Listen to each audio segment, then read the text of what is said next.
What did you get into this week? More or less the same, because I'm doing I'm doing about 3 spoken things, being my personal videos and 2 podcasts, counting this one. Yeah. And also music. So it's been a little daunting here recently, figuring out a bunch of shit. But, it's been pretty fun. Spotify Wrapped came out, so that was pretty cool. That was pretty cool. My top artist was Between the Buried and Me. What about you, man? What you been up to? Apparently listened to a lot of Ghost, man. My Spotify Wrapped was, yeah. Yeah. Did a lot of Ghost last year. Imperial was a great album. Here lately, though, I've been, you've recommended Amplitude for so long, and I'm like, no, I'm an amp guy. I want to have an amp. No, I need real tubes. So I need real tubes. I get it. I was a little hesitant at first, too. Because I don't know. I downloaded it. It's fucking great. It sounds great. It's just, it's very versatile. There's no way I could afford anywhere near a fraction of the equipment I have access to now, Yeah. And it might not be exactly the same, but I'll tell you, just from experience, I'm impressed with how the tube amps feel. Like there's a feel of a tube amp to where it almost feels like it's pushing back on you some, and it does a really good job of simulating.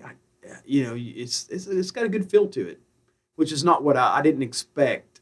God, man, it's great. So on the show today we have Doc's Brown Ale, and that's not Doc didn't make it. Doc didn't make Doc it, didn't but make Doc it. bought it. Doc bought so it. It's Doc's. It's pretty good. It tastes kind of to me like a less abrasive and smoother fat tire. Say is that accurate? I don't know. Yeah, it kind of reminds me of a Newcastle a little bit too. Mm-hmm. But it's great. I mean, it's I'm pretty picky about beer. Yeah. I mean, I'll drink anything, but I won't like a lot of beers, Did you see it's from Chattanooga? Yeah, I did. Oh, that's pretty cool. Where's Chattanooga? Isn't that in Ohio? Yeah, isn't that really far from us? Isn't that we're not at all close to Chattanooga? So what's been on your mind, Doc? Amplitude. I don't know. We talked about topics for podcasts, and we've thrown a lot of stuff out there. Last week, did our the apocalypse, which is something we tend to talk about quite a bit ourselves. Bit, yeah. Anyway, and another thing we tend to talk about quite a bit is aliens. Maybe in editing I'll put some spooky noise after you first say aliens. Yeah. Boom. Yeah, there you go. Or I'll put in what it does in Dark Skies when they see it and it goes beep. But yeah, we decided, I guess to do a show about aliens. Aliens have been really prevalent in popular media for quite a while now. Yeah, not just pop culture in the sense of movies and like music and art, but in the news. Yeah, too, in the news, you're right. You're right. With all the, sort of disclosure we're getting from, especially a lot of the Navy and Air Force footage. It's just, it's really interesting to have footage of, and I say alien. We're talking about aliens. We're technically talking about UFOs. A lot of the things that have come out now, which I think they like to call them UAPs now. UAPs. I think it's the same thing, but so UFO is unidentified flying object. I think UAP is unidentified aerial phenomenon. Because it might not be an object. It could be. So I think it's object versus phenomenon. I don't really know why they usually use it's a little UAP more now. vague. I guess it's a little UAP more, is a little more vague, I think. But just the way the alien has become more prevalent lately, like you said, in just our media, it's kind of interesting. We wonder, you kind of wonder, where is this going? Well, why would we think it was going anywhere? Yeah. It's so I guess what I'm getting We're gonna find out. A lot of people think that perhaps we're getting ready to find out a lot more. There's a lot of people who think, and I think this is what you're saying, There's a lot of people think that the reason there's a lot of disclosure coming out is because there might be a pressing matter to kind of drop something. And so by eking out a little bit more at a time, you kind of build up people's tolerance for maybe something big to be dropped. You kind of condition them to where it's not such a huge impact. But I think, God, man, instead of that even happening, there's been, in the past few years, such a distrust for science in general That's true. that it's kind of, some people are taking it as a way to prepare because they think it's, we'll get into that later. Yeah. I don't know. So, the popular idea of an alien, I mean, what do we all think of when we talk about aliens, just from a cultural point of view? It's the little dudes with the almond eyes and the flying saucers. Yeah. They sneak around at night, kidnap you. They Mutilate your cattle. yeah. Yeah. They draw on your cornfields. Yeah. I think what we're saying is, the idea is these beings in spaceships. They've come from some other world, from across the galaxy. It's across the galaxy now. In the early days of sci-fi, they could have been from the moon or Mars or Venus. Yeah. So our perception of where they could possibly come from has broadened quite a bit. The idea of a creature coming from somewhere other than Earth. So I think definition, is the popular definition of an alien. Exactly. Yeah. And that's something we've wanted to emphasize, is to really get the most out of, I think, this episode. You'll have to meet us halfway and kind of separate, when we say aliens, separate it from just the thought of the little green men in the spaceship, unless otherwise said. I mean, if we're talking about little green men in a spaceship, then it's safe to assume, okay, little green men in a spaceship. What we're going to get into a little bit today is the idea that an alien could there are a lot more possibilities for aliens than just the guys in the spaceships. Although it does include the guys in the spaceships too. I mean, technically, an alien would be any life form from somewhere other than Earth. And it could be, you think of, so what if there were some sort of herbivore rabbit-like creatures that we discovered on a planet in our solar system? Technically, that's an alien. It might be an alien bunny, but that kind of or even something microbial. Oh yeah, great. And Yeah. I think that's another. That's true. It is life, even though, yeah. But I think it's another thing that gets lumped in a lot is alien. Oh, you must be talking about this. Is a lot of the viewpoints on aliens is a hyper intelligent, at least on par, close to, or far beyond the level of humans. Or quote unquote sentient being. Like you said, it could be a microbial life form. It could be virus or some bacteria. Maybe. Don't fucking. Don't say it. Okay. I think we can guess pretty good where I'm going, considering the current climate in the world today. Yeah. But well, someone's going to take it seriously. Someone's going to hear that and think, holy shit. I know, but you're talking about all the disclosure lately and how are they gearing us up for something? I mean, okay, that's a whole different subject altogether. Yeah. That is, you know what? That'd be a great idea for another episode sometime, is conspiracies. Yeah. Because I've got some great conspiracies of my own. We've got some great conspiracies. We've also got some really fucking bad conspiracies. We do. And they put them together and it's like a chocolate and peanut butter, man. But something I've learned, and I learned this from Robert Anton Wilson. It's fun to put conspiracies out there, but some dumbass is going to take it way too seriously. It's hard to just have fun with it anymore. Like, conspiracies used to be, they're kind of a fun thing what if? I think people have lost the what if in these conspiracies now and have gotten way too caught up in things. Yeah, it went from what if there is to there is. There is. You're right. I think there's been a recent crossover in conspiracies and very, I hate to say it, but unintelligent people that lack the resources to humor ideas, and that is a really good skill to have. Yeah, It's yeah. just to be able to humor something Yeah. and to say what if. I hate to say it, but you know what? It became opened up to the masses because of one thing. Like, I've been into conspiracy stuff for a long time, and used to would have to go grab a book on this, do a little research, or reading this.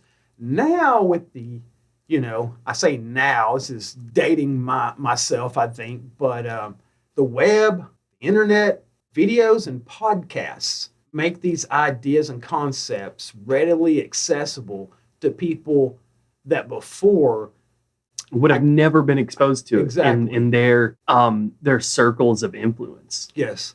It could have just been, yeah. I mean, shit. I mean, would you say you used to read books Yeah. on a lot of this Yeah. shit? You have to go I think buy a lot of the people that are really into it now are people like, oh, books are for fucking nerds. Yeah. Yeah. It's YouTube. And I'm not equating someone's intelligence level to the fact that if they read or not. It's if they can read. If they can read. I think that's more, people take it way too seriously. Way too seriously. Like dangerous levels of serious. Yeah. You know what is still fun though? Aliens. Aliens are so fucking fun. Well, okay, there's also the idea of an alien that from outside of our reality too, Well, I think even better that would maybe get the point across better. It's outside of our realms of perception. Outside of our realm, exactly. So by reality, we don't just mean galaxy. Yeah. We don't mean like just the universe. We mean the realms of perception. Yeah. Big and small, or anything that exists and cannot currently be studied with whatever primitive tools we currently have. I think, we'll get into kind of all of this. So, I was thinking when we were talking about doing the episode on this, I was thinking a lot about, okay, so where did our ideas of aliens come from? Like, where did this start? And, immediately my mind's like science fiction. Science fiction, this is where... okay, can I address something real quick? Yes. So in science fiction, the concept of aliens, and we'll get into later why still the same outline of what these types of aliens are have existed for a while, but aliens as we currently know them as coming from different planets really came from the acknowledging that, oh shit, we're on a planet. The sky goes much further, much deeper than we thought. We can't see the fucking end of it, and there are other planets like ours. That's really where I have to leave that in. That's really where our first these life forms first became a scientific possibility and not just a religious or spiritual possibility. So I do know that the idea that the sun is just another star, or that the stars are suns, whichever way you want to look at it, comes originally in Western thought from the ancient Greeks. I think around 500 BC, there was a philosopher, I can't remember his name, came up with the notion that the sun was just another star. Did you write that down? What the name? Was it? Anaxagoras? Oh shit! That's way far off what I was. No, actually, he came up with the idea that the sun was a star, but it was still a geocentric universe. Yeah, okay, okay. The idea he came up with the idea that the sun was a star. But you have to remember, this was a geocentric universe. Yeah.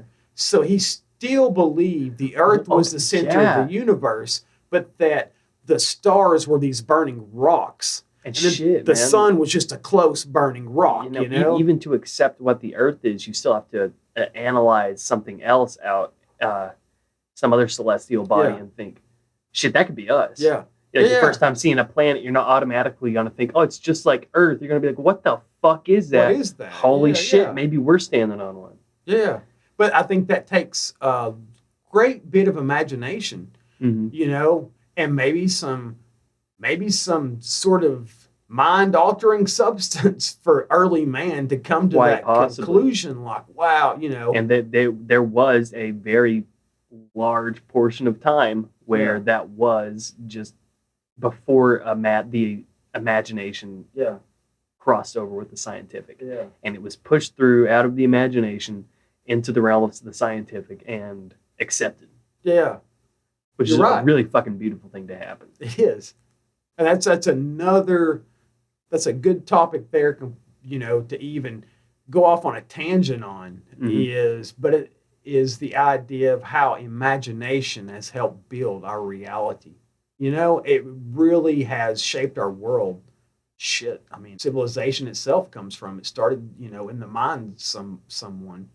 Sort of the greatest things a lot of times came from someone just saying, what if?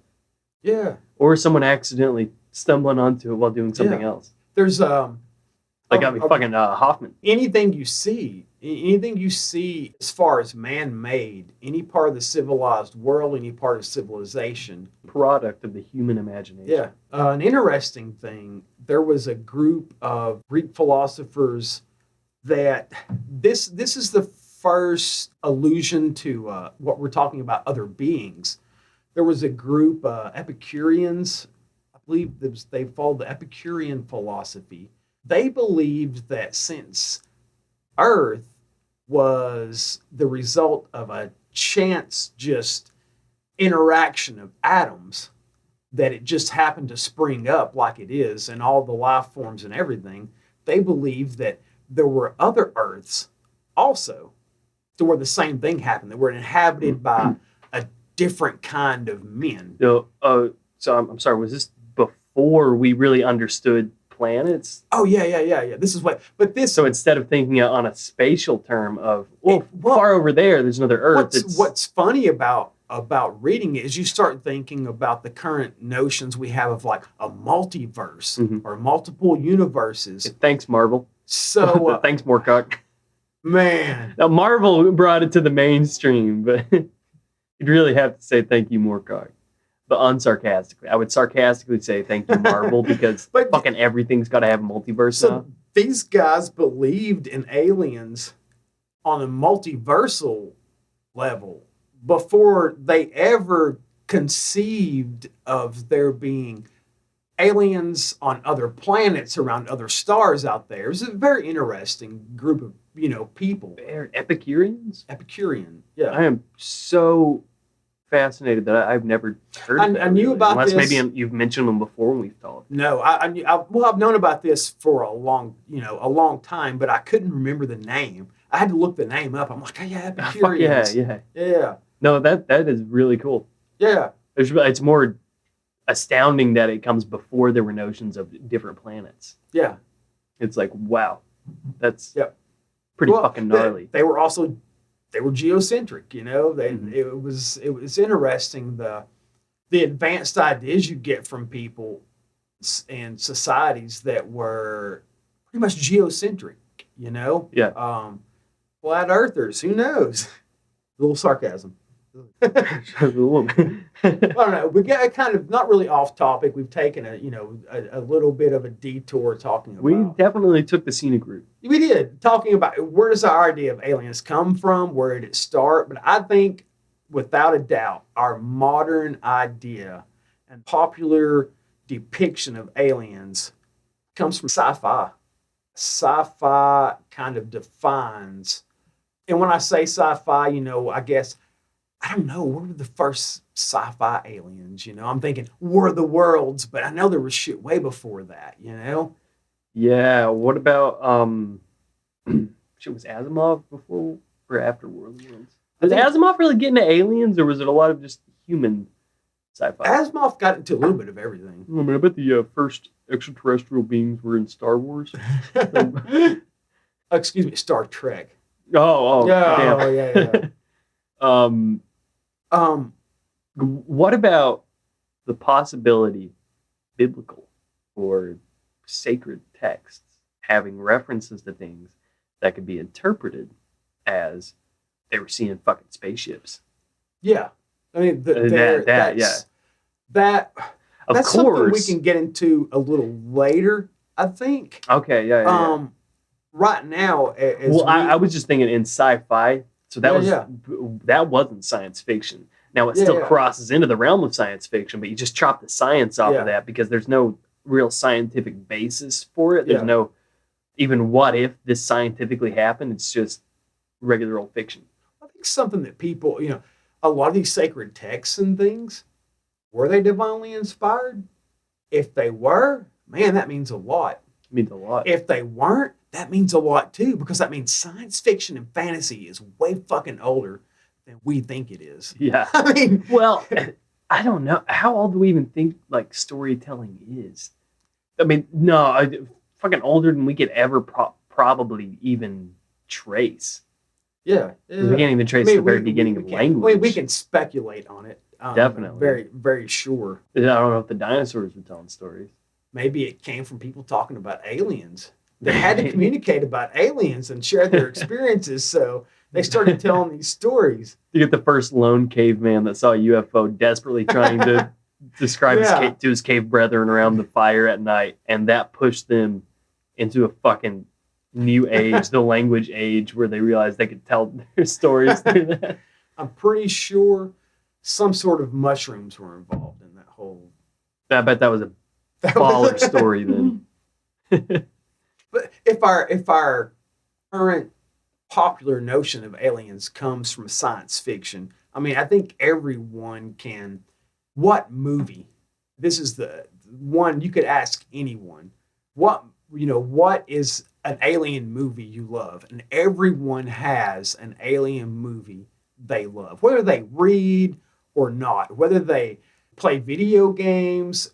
Everyone has seen an alien movie. Are you wanting me to answer what the? No, I'm what just. the, I don't want to say something and you'd be like, no, actually, it's this. No, movie. Like, well, shit. I wouldn't do that because if it's a movie that you associate with the idea of alien, then definitely it's valid. Yeah, and God, there's so many, especially horror movies and stuff, are really fucking freaky, like Dark Skies, The Fourth Kind. But, dude, when I was a kid and I really first got shown aliens through movies, it was with the Iron Giant. That was the first movie, I think, that I can remember having seen where something comes to Earth from space that is not from Earth, that is intelligent. It's an extraterrestrial and it's humanoid. Yeah. It's an extraterrestrial being. Yeah. I wouldn't have thought that, but now that you say it that way, yeah, he was an extraterrestrial being. He was a robot, but it's like that's an entire other episode in and of itself, man. Look at that, we're fucking lining up and knocking out future episodes as we go. I don't know. It's hard to stay on topic sometimes when we talk because it is, man. Because even though we have this general thing, like, okay, we're going to be talking about aliens. When you get going, it's like, oh, this cool shit. I wrote down something. We sit around and talk about shit like this all the time. Yeah. And we tend to go from one topic to another. We're good at that. We're very, very good at that. Well, so I wrote down something a little bit ago that when we get to a certain point in this episode, I want to bring up. It's going to be I think it's going to be a fucking good one, man. Me too. And yeah. I'm pretty excited for it. If it were to be the same thing, that would be really weird. That would be really weird. For me, the first movie, I guess, about, I remember when E.T. came out. And that was a really popular, I think that's where one of the first, benevolent alien depictions I saw was in E.T. It was like, he wasn't a bad guy. Yeah. He was just a protagonist. He was a guy. Yeah. Then, of course, you have the Star Wars, which is really before E.T., but the Star Wars was a whole different approach to it. Instead of it opened up a whole bringing the alien to Earth, it brought the viewer to the aliens, to an alien society. Yeah. Star Trek was before Star Wars, way before Star Wars, though. Gee, I didn't even know that. Oh yeah. Hey, you know what? That is something good. So for the audience that may be listening to this, please feel free to down in the comments write down what your first introductions to extraterrestrials were in media. Don't be afraid to list more than one. List as many as you want.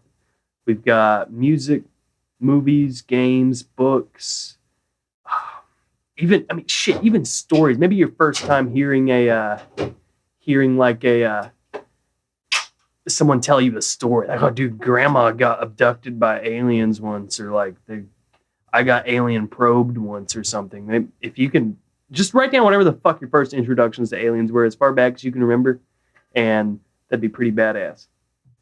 Dux Brown, man. Yeah, this shit is tasty. You know what? I think we need to say we are not sponsored by anybody. So when we say, oh, this beer's pretty fucking good and we like it, we genuinely mean, oh, this beer's good and we like it. We are not at all sponsored. But if Dux Brown wants to sponsor us, we'll keep drinking your beer. I mean, we might do that anyways. And damn, yeah, this is... If Fractal Audio were to want to sponsor us, that would be great too. I mean, we... Who makes the XFX? Is that Fractal? Yeah, that's Fractal. Yeah, if you guys want to sponsor us. Or just make a donation. Yeah, donate to the cause, man. It ain't easy doing all this. So, we talked about the sci-fi thing as far as movies. Books with aliens, I don't know how far back that goes. It definitely would go back that would be as far as it goes in science fiction. It aliens. makes me wonder about C.S. Lewis. Did you almost say Arthur C. Clarke? I almost said Arthur C. Clarke. But he's also one of my favorite, C.S. Lewis, Out of the Silent Planet, is just a phenomenal song. Sci-fi. And it is a good song by like 3 different bands. Yeah. The Blue Oyster Cult make one too? King's X, Iron Maiden. I fucking love the Maiden one. I'm sure there are others. Definitely. I totally just derailed you there. Yeah, you did. Yeah. Yeah. Arthur C. Clarke, his Childhood's End. I believe that was from the 50s. That's also a Maiden song. It is a Maiden song. You're right. That's fucking gnarly, man. Childhood's End is a great depiction of man's first encounter with aliens. One that I think still hasn't been. There's been nothing quite like it to date. Arthur C. Clarke has written a lot of things that. What period was he writing in? He was writing from the golden age of science fiction up until. Was that like the 90s? Was that like in the 19th, 20th century? The golden age? 20th century. That was in like 19. Yeah, I'm familiar with the aesthetic of the golden age. The golden age, the whole what strikes It was me, like Asimov, right?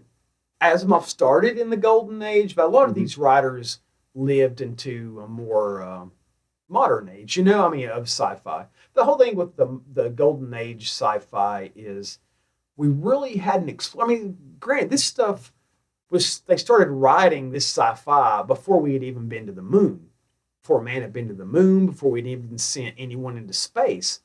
So we didn't really know what was out there. Yeah. We figured out that everything's orbiting, our solar system's orbiting the sun, moon is orbiting the earth. It's something we could actually go to. We figured all this out, but we hadn't went there yet. So there's a lot of golden age science fiction where they go to the moon and it's inhabited. Yeah, because we didn't know. We didn't fucking know, yeah. Yeah, so once man went to the moon and realized it's a desolate wasteland, all of a sudden science fiction changed, Yeah, it is so weird because you're saying that and I'm realizing a lot of that really came out when the peak of mankind's excitement for the final frontier, for the new age to begin, started with space. It's almost like if the Pilgrims and Puritans were like, "Yeah, get on that boat," and they like got on a boat and they made like a little trip around just to test out the boat, and then just got off. And we're like, "All right, that's cool." Yeah, that's true. It's like, what the fuck happened, man? And instead, we pushed through into the digital age, but I mean, yeah, there's another fucking episode right there.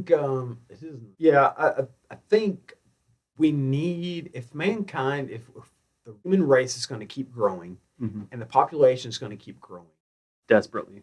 And I'm starting to think maybe there are natural mechanisms for this. You mean like in our biology or in our Earth biology itself? Well, I've read things lately about fertility rates going down around the world. And, some people have connected it to like some people who have had COVID have seen a drop in like sperm count and things like this. 1, 2. And so, but there's a 2 sperms. the fertility rate is dropping. Maybe it's because we're starting to overpopulate the earth. Maybe it's a biological thing. Maybe when we reach a certain point, we need to get off of the earth in order Yes. to. But so, And so that- we have well, more that is resources also- and everything. that And is- if you don't make it off the earth, maybe there's just a clock there inside of us. It's like, okay, we're going to have to start, culling you guys down. As you know, I think definitely for some people that might sound really dreadful. It's like, oh, there's something in our biology doing that. That is literally the best fucking reason that this could be happening. Yeah. Because I was going to say my first thought would be microplastics. Yeah. And if it's something in our biology saying slow the fuck down, or not saying that, saying, all right, I'm going to slow you the fuck down. I'm going to pull that e-brake, Yeah. versus where you've got so much fucking plastic in us that it's just killing or just demolishing our reproductive potential as a species. That's a good point. We're not getting into conspiracy theories today, though. And that's another episode. Okay, so in popular conceptions of aliens, we also have nonfiction stuff. I mean, aliens aren't just a product of science fiction and fantasy and horror. There's a lot of nonfiction stuff, A lot of speculation and stuff, Yep. which I think kind of for a lot of people, I mean, myself included, depending on what I read, rides that line between fiction and nonfiction. Because if I see a book talking about extraterrestrials in this sense, I'm going to be like, okay, well, that's pretty fucking cool, and that's probably likely to have some pretty gnarly shit in it. But if I go to like a used bookstore and I see a book on why Elvis is still alive, I'm going to think, gotta let go, man. Just gotta let him go. See, I want to be the guy writing those books in 100 more years. That Elvis is still alive. Yeah.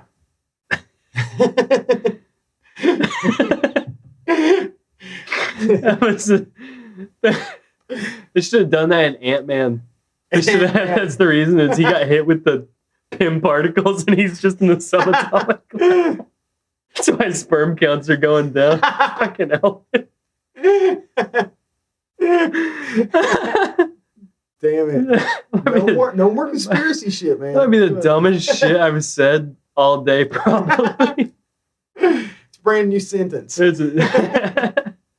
need to write that fucking book. But there's a lot of speculation on aliens.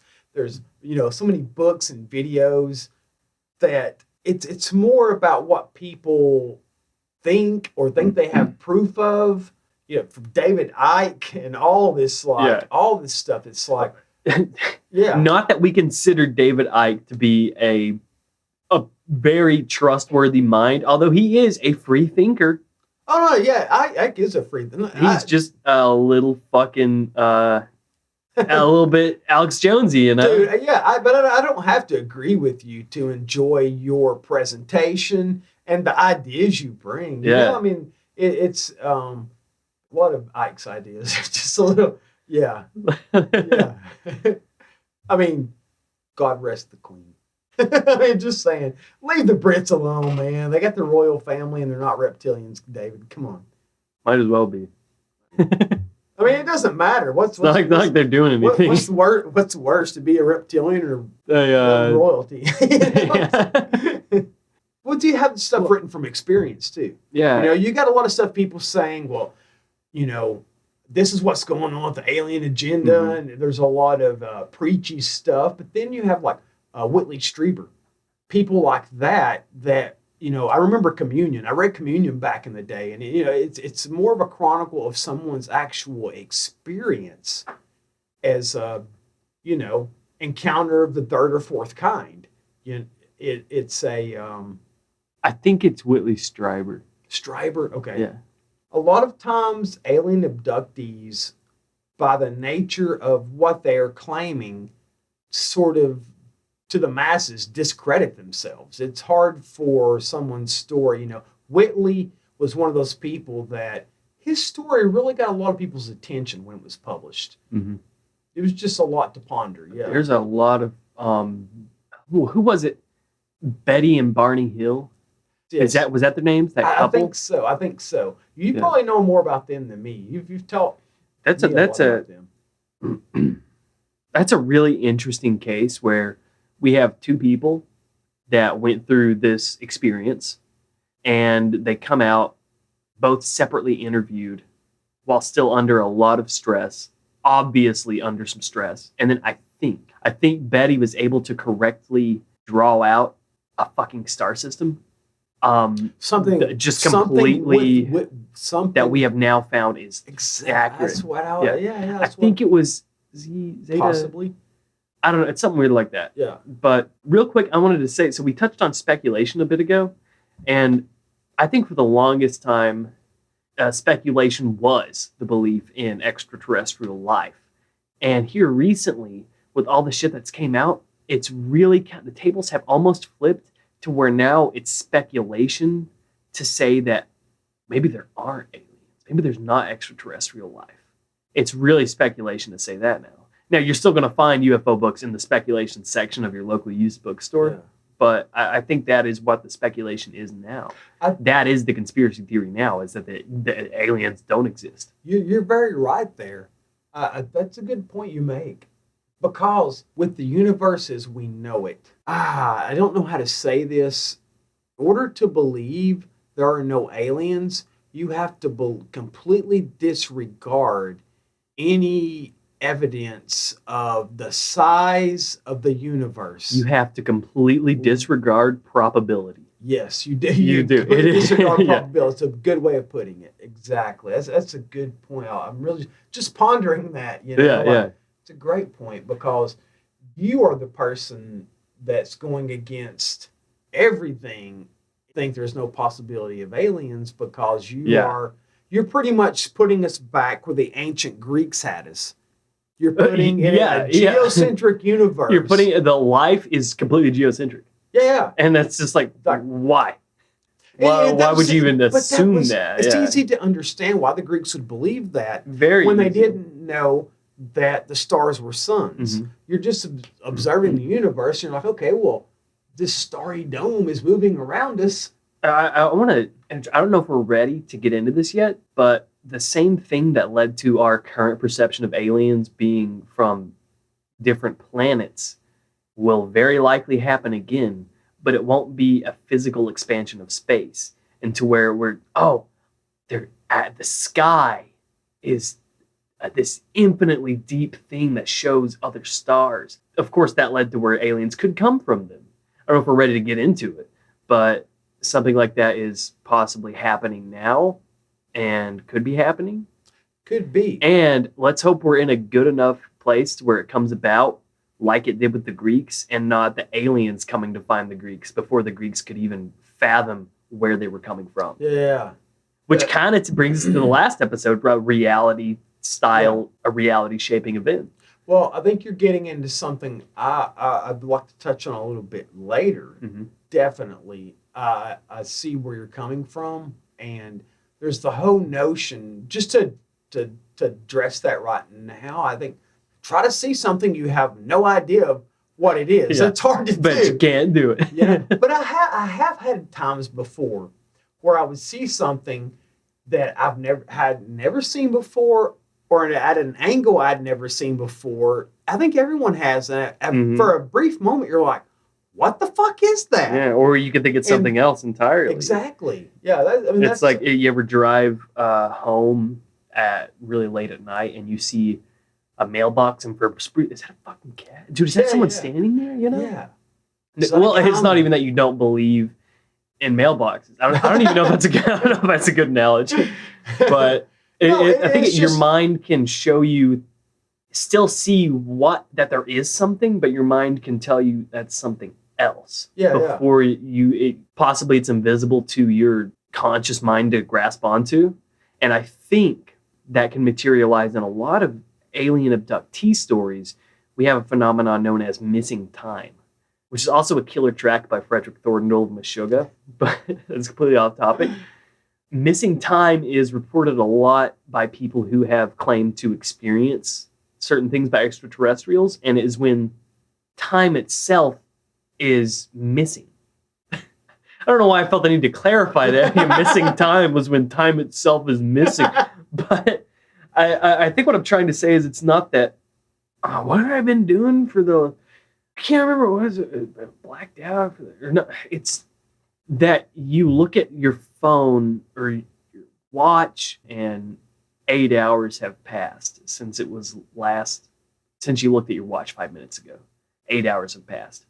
And it's time, there is nothing there. There was nothing.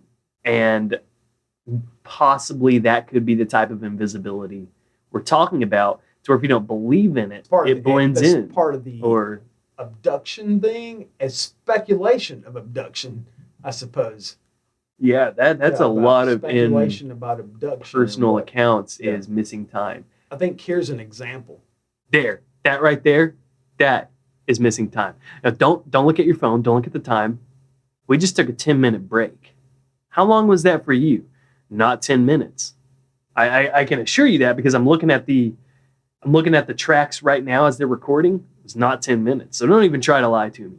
But if we tell you that was 10 minutes, where did those 10 minutes go? That essentially is missing time. We just gained 10 minutes on you. We are in the future right now. We are broadcasting from the future. It rocks. Future rocks.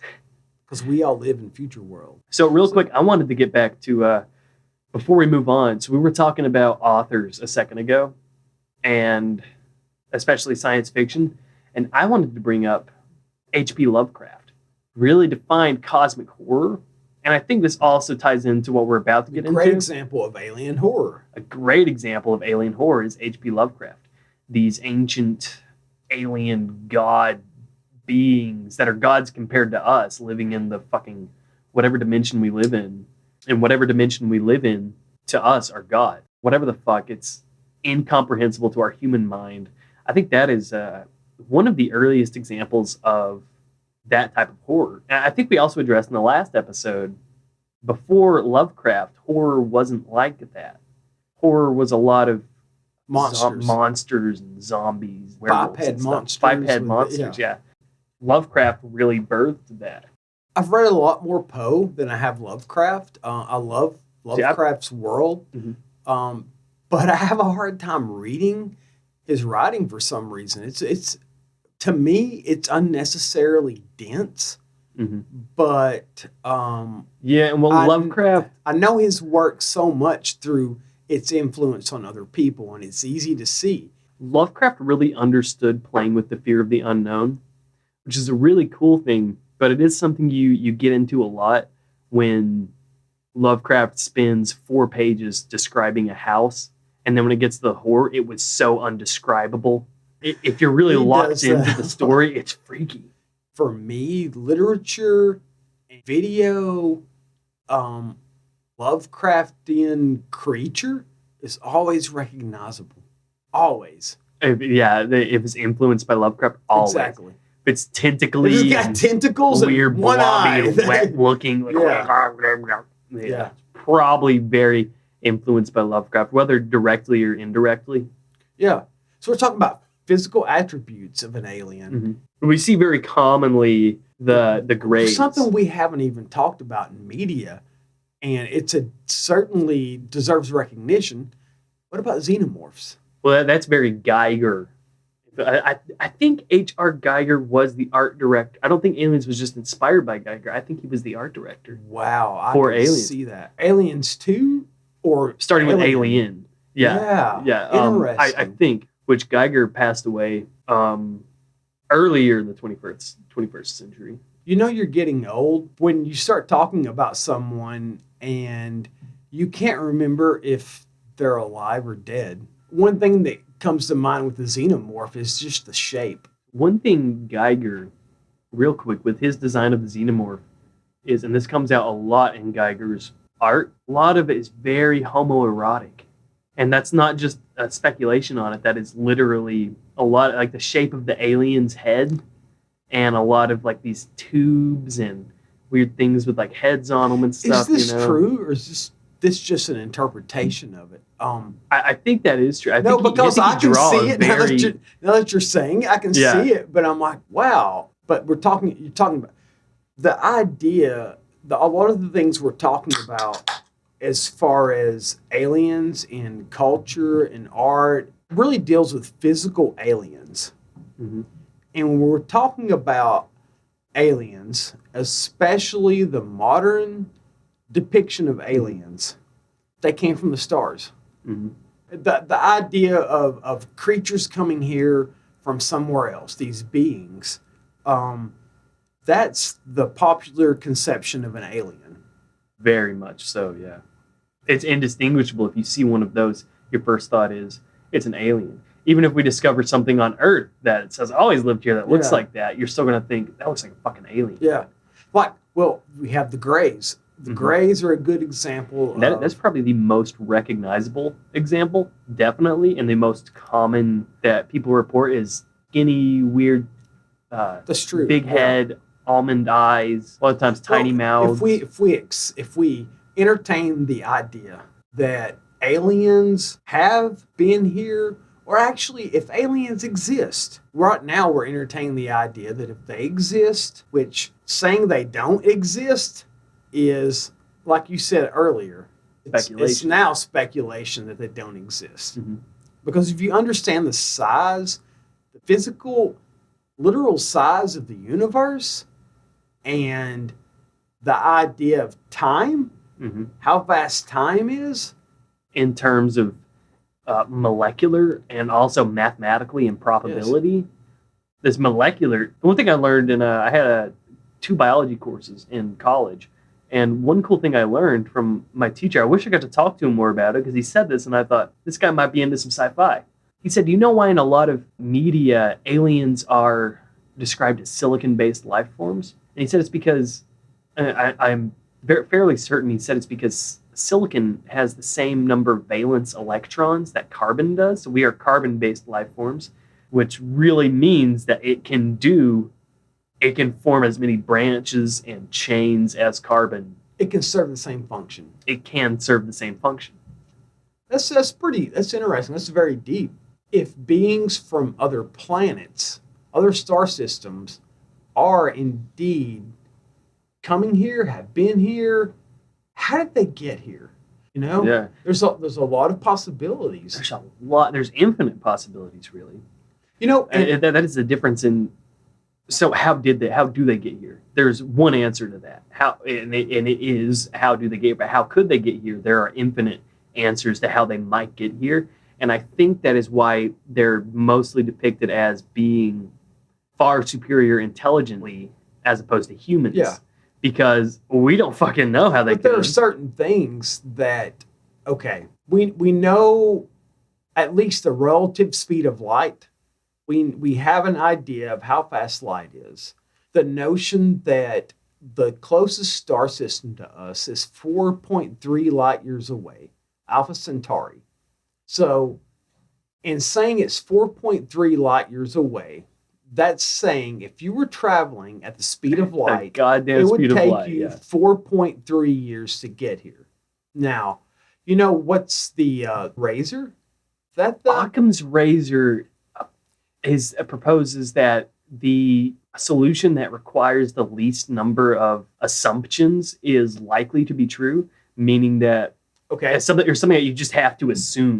or the simplest explanation is oftentimes true explanation. Yes, Or and for most the best. For most examples, that is essentially what you can describe Occam's razor as. But it does get into weird things, and someone's like, "Well, the simplest answer is God created it." Yeah, And it's like, well, that is a very big assumption. I think the simplest one is you're just imagining this shit.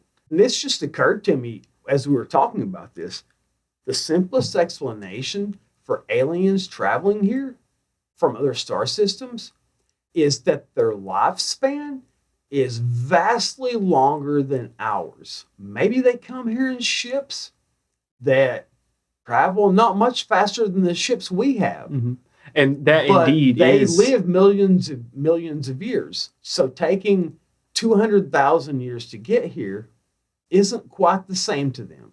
No, not at all. So- And that is a great example, because we could say maybe they move at the speed of light, and okay, maybe, but we don't really understand how you could survive after doing some shit like that, or even how you would get up to that speed, really. If you're And dealing so, with- but we know, dude, like the housefly lives, like that fucking fly in here has been bothering me for a few days.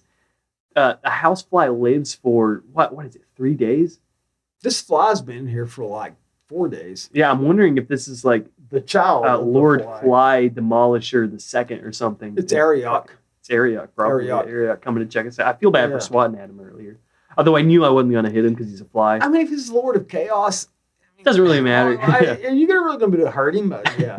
It does indeed take a lot less assumptions to think there could be something that, to us, our lifetime is like, it's a couple. Well, what the fuck is 80 years? Like, what is 80 years compared to my lifespan of millions of years? Yeah. Well, I read a sci-fi story one time that was just interesting. A lot of sci-fi short stories just introduce this, like to introduce this idea of what if this. One story I read that just struck me is it's very witty and well written. It was a story about humans are unique because we die. That sounds like Dick. Philip K. Dick. That sounds like Philip K. Was Possibly. it Philip K. Dick? I don't think so. And I hate to talk about this person's story and not remember their name. It's very disrespectful, but I can't remember. If we can remember, if I can find out. You're still talking about the story. Yeah. But the idea was just simply that humans die, and other species, alien races in the galaxy don't know death. Therefore, a lot of races saw us as almost sacred. They love to watch the humans because it's like, let's see what they do with their lives. How do they spend that time? It's very fascinating. Yeah, and even Yeah. the aliens are sitting back in their cozy space with that long space weed, smoking it and thinking, dude, where do like the humans go after they die, man? Is there like an afterlife for them? We have to kind of accept, if we're going to talk about the spacefaring aliens. Okay, so they do come here. How would they come here? What would they come here for? And there's a lot of course, we all are familiar with benevolent and malevolent. Meaning, are they here for integration of us into maybe what they got going on, their digs? Are they here because these humans are pretty cool? Maybe they want to mate with us, as a la Maybe the they Steve want Vai to song, mate with you. Little Green Men? Or are they here because, fuck you, you've got some goddamn resources that we want. To us, you are algae, you are shrimp, you are inconsequential. Your suffering is nothing compared to our potential for greatness. And that would be a very malevolent type of being, malevolent to us. Although to them, possibly it's not evil. But those are the two widely recognized motives. Good intentions or bad intentions relative to us. They're also just relative, period. I mean, it's they're What's good to them might not be good for us. yeah. Maybe what's good to them is detrimental to a lot of people. Here's the go. What would be bad? What would be a malevolent? Also, it sort of carries the weight of intent. It carries a sense of meaning ill will. You know? Does it? I think I disagree there a bit, because I think benevolent carries intent. Well, I think neither of them have to, but I think it's a lot easier to do something that is for a certain population evil. Say you're walking down the street and you step in a puddle and you demolish an entire fucking universe of algae and infinitely small beings. Is that malevolent? No. But if you avoid that puddle because you're thinking ability of that, and you kill a cat. and you step on a cat's fucking skull and Yeah, I mean, yeah. ways they could be here to do bad for us. But I think the two worst ways, with number two being exceptionally worse, number one is they're here for our water. And they take all your fucking H2O. What are you going to do? Like, oh, sorry, we need it for greater things than you do. Drain your oceans, your lakes, your rivers. Dude, to them, it might just be like taking the water from a bunch of squirrels. Taking Yeah. a lake, and we're Yeah. like the squirrels wondering, hey, they're taking our Or like the water, Bogons from and- Hitchhikers building Yeah, an the intergalactic Bogons. bypass. The absolute worst intention that anything could be here ties into what we were talking about a second ago with aliens' perception of time. If they have a way to influence our perception of time to where they take us and all of a sudden you're intergalactic slaves harvesting the venom of these scorpions, and yet they fucked with your perception of time so much that you're doing it for millions and millions of years versus doing it for days. If they have some way to harvest you and influence your time, and all of a sudden you are an immortal servant, pretty rough, man. Yeah. That would be pretty rough. Well, I think at that point, what you would get into to combat something like that, Urantia. Urantia. Urantia. I remember you showed me, you have a Urantia book, don't you? Yeah. You showed me that once. It was I've read quite a bit fucking of it. far I've out, never man. read the whole thing. It is pretty far out. It But, is, you know, for those why give- unfamiliar, Urantia is a sect of Christianity that seeks to bridge current developments in science with Christianity in an extent to where there are no contradictions between science and Urantia, as I understand. Yeah, I could see that. I honestly haven't read a lot about the religion. I mean, but I've read more of the book than I've read about it. It's a whole Christian hierarchy based on aliens, basically. But the reason they came here is very benevolent. No, but the reason the Urantian alien angels are very benevolent. We're starting to get into another side of the coin that we haven't yet flipped over. And you mentioned angels and tensions. And one thing that both of these types of aliens that we're about to get into have in common is we've just gotten into physical aliens. Now we're getting into the more, as you put before we even recorded, we were discussing notes, esoteric aliens. I think that's a great name for it. I do, esoteric aliens. I think a more acceptable term is multidimensional alien. And this is getting into a whole new territory. To go into this discussion, we have to throw away our notion of these aliens and these spaceships flying between the stars and coming to visit us. We have to kind of get rid of the idea that they're little green men. Yeah, what we said earlier. To really get the most out of what we're about to discuss, you need to shed any preconceived notions you have about what an alien is and just assume alien in this definition that we're about to use it under is something unfamiliar to our human state. Something that science has not yet covered. It's not from another planet. Just shed the little green men, shed everything we just talked about aliens, and get a load of this. Imagine that alien being is something from a world that we are not familiar with. And that really opens up a possibility that aliens are not just necessarily beings from other stars billions of light years away, not just extraterrestrial, they would be terrestrial too. The notion that there are dimensions around us that we have no way of perceiving. There could be beings existing alongside us in dimensions that we lack the senses to perceive. Yeah. And all it takes to realize the possibility here is when you look at the electromagnetic spectrum. Look at the graph. Any science student has seen this. You see the graph of the electromagnetic spectrum, and then you see the narrow band is of which our reality the wavelength of human perception. So once again, you just experienced missing time. Me and Doc just took a little break, and we grabbed some extra beers, and we realized we've already recorded quite a bit, and we definitely don't want to wind you as a listener. We have only just begun our discussion, and so we think if you would be so kind as to tune in for Alien Astronauts Episode 3, Aliens Part 2, you're really going to get your mind blown.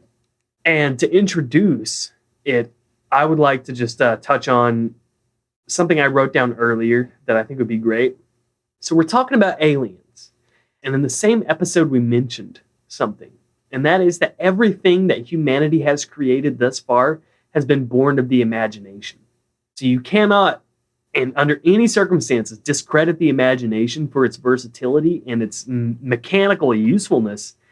In reality, it is impossible to underestimate the power of the imagination. Completely Or impossible. overestimate.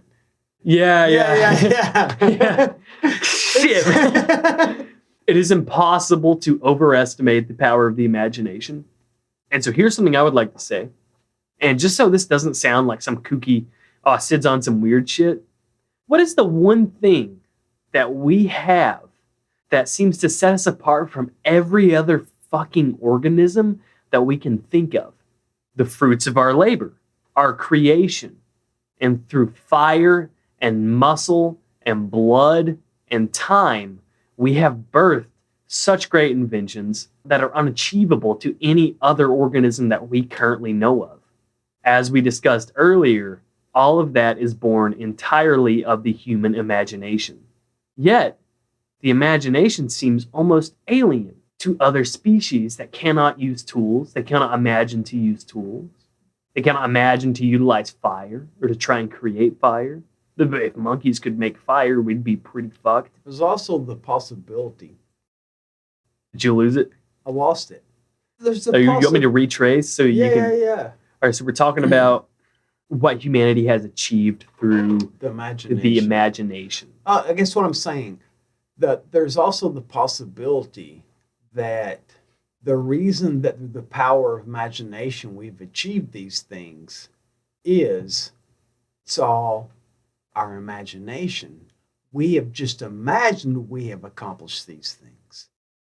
Therein, I think, lies alien. Mm-hmm. So that's also something I always getting into with this. And we're really going to touch base and we're really going to touch down on this in episode 3. Episode 3 of Alien Astronauts, Aliens Part 2. Is the imagination itself a being? Now, you might say, well, Sid, of course not. However, it reacts in ways, sometimes against our will, through anxiety, dreams, and not just when you're asleep, but aspirations. What you think life could be, what you want life to be, all comes from your imagination. Your concepts of the future, of invention, of creation, of procreation, all come from the imagination. Is it possible that the imagination itself is separate from the human condition, and as it operates on its own set of parameters, that we have a symbiotic relationship with the imagination, and we are also a host for it? Is this the same thing as the Aboriginal dream time? Is this the same idea that there's a dream world? Yeah. So that is. How powerful is the imagination? Is the imagination helping us shape the physical world, or are we just imagining? Mm-hmm. We are the power is the imagination is one of the only things that we experience as a human being that is either your friend or foe. Depending on your interactions with your imagination, it can show you terrible things. It can make you paranoid, anxious, or it can make you hopeful and optimistic. And also, even the anxiety and stress that the imagination may cause us, it is trying to protect us because we are trying to imagine. We are projecting on the future. Where do we draw the line? There is a clear definition as to what you can attribute to your imagination, but are we potentially the proto-physical beings existing in human vehicles that through our imagination and intelligence we have decided they must evolve this way and they must do this? Are we really humans inside? Oh. Is consciousness itself alien? All that and more on part 2 of Aliens. Fuck yeah, man. I think, personally, I think it's a really great place to wrap up part 1. Is there anything you wanted to add to that? Is there any maybe if you want to touch back on something we've addressed, if you want to. I think after talking about this, I think we've kind of defined alien as anything that's just fucking weird, man. Like, it's just fucking weird. It's just fucking weird, man. Like, to even speculate on it or anything, it allows you such freedom to just be like, well, what if these aliens? Yeah. It's just a weird medium in which to ponder and speculate. That it's just, it's interesting. Don't it all feel alienated? Don't it all feel alienated if you listen to us and you think this is really fucking weird? We know. We know it is, and we love it. That's where we thrive a lot. That's where we like to hang out a lot, is in the weird. So, yeah. Is there something you want to really touch on? Something you want to introduce, maybe, that we're going to discuss in part 2? We're starting to get into the notion of the multiverse, and this is a whole different ball game, and it's another dimension to add. So Doc he's really been the person to really take the reins on this episode, which has been really cool because I've in all my other podcasts I've been the kind of the host. Dude, you've done a really great job, man.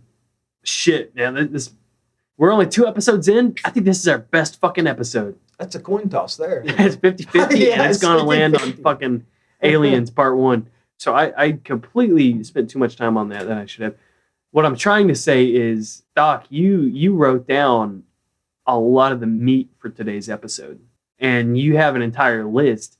What we're just getting into right now, and we'll be into on part 2, is your section marked discussion. We haven't even delved barely into the discussion. But yeah, no, we've got a lot we can really flesh out next episode. So I hope you liked it.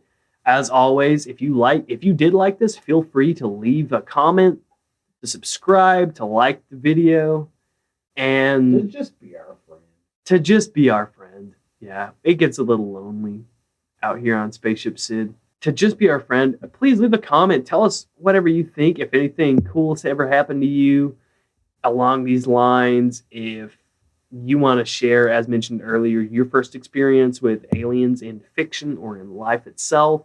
If you have anything you'd like to see us talk about in future episodes, please let us know, and we'll get back to you on that. And take it easy. Party on. Be excellent. Cherish your fellow person, because you never know what type of aliens they got going on in their head. It's not a threat. It kind of sounds like a threat. Don't fuck with me, man. I got fucking aliens. I'm not racist, but it's the same thing. I'm not crazy, but I got aliens in my head, man. But yeah. You have anything you want to add before we announce this shit? Like 3 times. No, I mean it this time. I really do. Really. God, man. Part 2. Yeah. I'll blow your fucking socks off. You better. Gonna blow socks off that you didn't even know you were wearing. It will. We haven't recorded it yet, but we're hoping it will. This just kind of marketing. Right, how about this? How about in the future, if we ever have another 2-parter, we record part 2 first. So in part 1, we can reference part 2, and it sounds like we're weird ultra time beings that already know exactly what happens in part 2. And so the audience is like, whoa, that's cool, man. So right now, or next episode, you will possibly hear us referencing future episodes. That would be cool, yeah. Okay, well, I guess this is it, man. Bye, guys. Thanks for sticking around so long. And if you like what you hear, you're going to hear more of it. If you don't like what you hear, then, well, stop listening to it, because it only gets weirder from here on out. But I guess that about wraps it up for today's episode on Alien Astronauts. Stay tuned until next time, and we'll see what's what.